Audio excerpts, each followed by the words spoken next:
All right, welcome back. It's the Bordas and Bordas hotline of the nightly sports call. Bob Pompeani and Gene Collier with you at 412-575-2600. A lot of tweets coming in, Gene.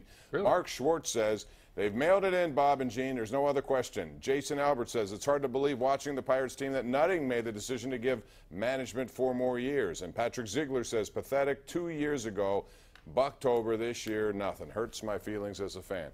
So a lot of that kind of stuff coming in, and we have a lot to talk about the Pirates and also the Steelers. Real quick, Gina, we get your take on what you saw Saturday. Pitt losing at home, and I got the impression that Oklahoma State, if they wanted to, could have scored 90 points. They were 7 for 7 touchdowns on their first 7 possessions. Man, I was shocked by that. I didn't think they would. I know they're good. I didn't think they were that good or Pitt was that bad. No, I think I said on our show last Monday that I thought Oklahoma State will win that game handily, like 27-10. I wasn't expecting that, and boy, what a first half they put on Pitt. As you mentioned, they scored touchdowns on their first 7 possessions, and only didn't score on their first 8 because they ran out of time in the half. I mean, you cannot play defense any worse than that. You can't. And it won't get any easier because you have a quarterback at Georgia Tech who's really good at running a triple option, Gene, and they've had problems with that over the years. They have, but at least they're not, you know, they don't really want to throw it that much. That at least takes something away. But, you know, the Pitt's going to struggle down there too. In fact, they're going to lose. Yeah, I said at the beginning I thought 1 and 3 start, and I'm sticking to that obviously now. Brad in Punxsutawney, you're first tonight. What's up, Brad? Hey, guys. Thanks for taking my call. Yes, sir. I've been one of the few that have caught all of the home games in the Narduzzi era since he took over. And what shocked me a little bit on Saturday was their confusion. I mean, they were burning timeouts because people weren't sure where to line up. I mean, they've played high-powered offenses before. I mean, you look at Clemson last year and even the Miami offenses of the last couple of years.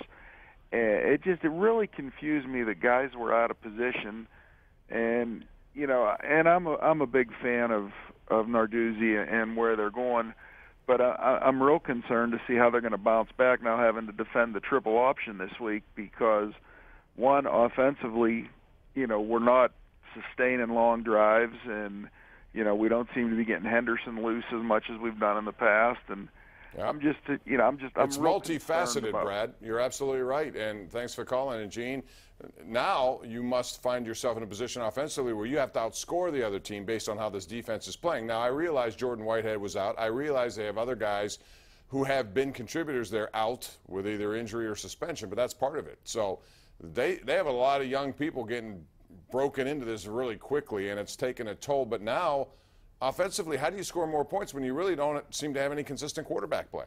No, I mean, that's where it all starts. Pitt does not really have a quarterback right now, and you know, that's a hard way to win 17-10. I mean, it's a very hard way to win if you have to score 65 points.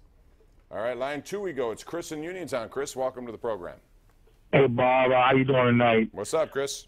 I think Coach Franklin was right from Pitt State. He was right and wrong. They're not like Akron. They're like Duquesne Pitt.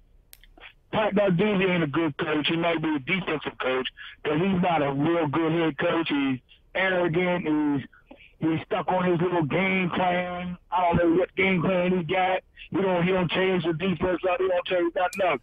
He's not a good. Plus, Chris, what you're saying is, and I agree with this to some degree here, that you know he's trying to use a couple of corners to shut down other teams' weapons. Well, first of all, in Oklahoma State, they had multiple weapons. They had all over the place. And Gene, if you continue to, and by the way, that kid is going to be a good NFL player, right? Did you see that play where he got the 3rd touchdown? I think it was where he's a really good quarterback. But you know, if your corners can't cover, you need to give them help over the top, and it doesn't seem like they adjust to that at any time.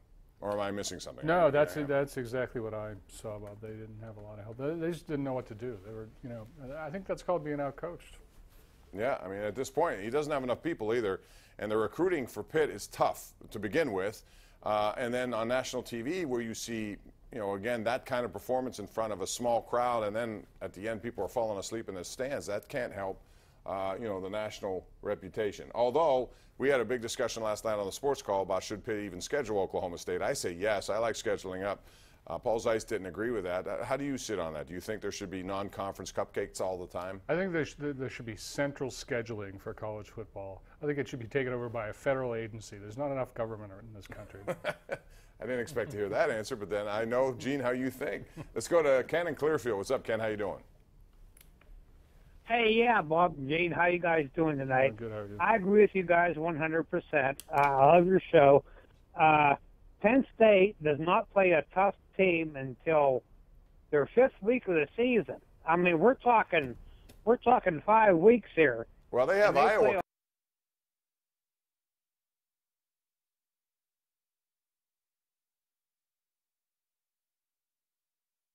Don't be afraid to use colorful language here on the show. We encourage it. Chuck in Whitehall is next. Hey, Chuck, how you doing? Welcome to the Sports Call. Hi, Bob. How you doing? Hey, my complaint with Narduzzi is you're not going to get, if you can't recruit top players, you're not going to have a good team. Now, Franklin up in Penn State, he's been up for 4 years. All his recruiting classes have been one of the top in the nation. According to Rivals.com, Pitt was like 40th last year. You're not going to get good teams if you can't recruit, and this guy cannot recruit.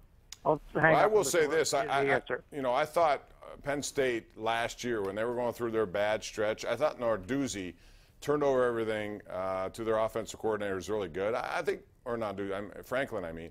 I think Franklin is a very good recruiter, and I think he knows how to get that job done.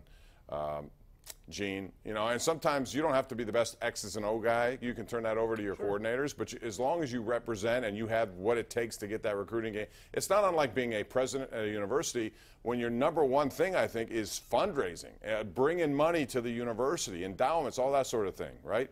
Well, the main thing is the atmosphere for the games. I mean, if you're 17, do you want to play in front of 100,000 or do you want to play in front of 25,000? I mean, that's no small thing. All right, we got to take a break. We have many more calls on the way, so get in line. It's 412-575-2600 right here on Pittsburgh CW.